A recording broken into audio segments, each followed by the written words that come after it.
शेतकरी मित्रांनो Marathi side YouTube चॅनलमध्ये सर्व शेतकरी मित्रांचं स्वागत आहे. तर बघा शेतकरी मित्रांनो, आता जे काय आहे आपल्याला जे मागं झालेलं संकट, जे दुष्काळ हे झालं होतं आपल्याला अतिवृष्टीमुळे जे संकट आलं होतं शेतकऱ्यांना, त्याचे काही शेतकऱ्यांना आता बऱ्याचशा शेतकऱ्यांना पैसे तर मिळालेलेच आहे. पण काही शेतकरी बाकी होते, कारण त्यांचं थोडं KYCचा प्रॉब्लेम चालू असल्यामुळं त्यांच्या खात्यात पैसे जमा झाले नाही. तरी पण आता त्या ठिकाणी KYC सुरू झाली असून काही शेतकऱ्यांनी केलेले आहे, तर काही शेतकरी अजून बरेचसे शेतकरी बाकी आहेत. तर त्या शेतकऱ्यांनी लवकरात लवकर त्या ठिकाणी जी KYC आहे ती लवकरात लवकर करून जी काय आपली रक्कम आहे ती अतिवृष्टी आपल्या खात्यात जमा करून घेणे गरजेचं आहे. आणि त्याच्यानंतर हे केल्यानंतर सुद्धा जे सरकार बी येण्यासाठी 10,000 रुपये तरी ते ठिकाणी ती सुद्धा मदत करत आहे.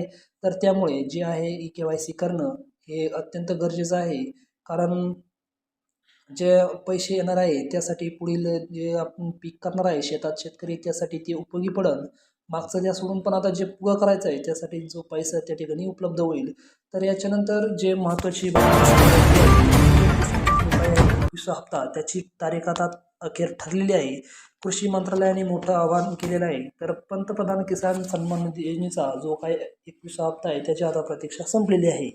तर बुधवारी पंतप्रधानांच्या हस्ते शेतकऱ्यांच्या बँक खात्यावर PM किसान योजनेचा 21वा हप्ता जमा करण्यात येणार आहे. बघा शेतकरी मित्रांनो, बुधवारी त्या ठिकाणी PM किसानचा जो काय आहे आता 21वा हप्ता 2,000 रुपये त्या ठिकाणी येणार आहे. त्यापूर्वी शेतकऱ्यांनी त्या ठिकाणी नोंदणी करून घ्यायची, असं आवाहन केंद्रीय कृषी मंत्रालयाने शुक्रवारी केलेले आहे. तर पोस्ट करून त्या ठिकाणी सांगितलेलं आहे, कृषी मंत्रालयाने सांगितलेलं आहे डायरेक्ट केंद्रातून का लवकरात लवकर त्या ठिकाणी आता बुधवारी तुमचा 21वा हप्ता जो काय आहे तो शेतकऱ्यांना आता मिळून जाणार आहे.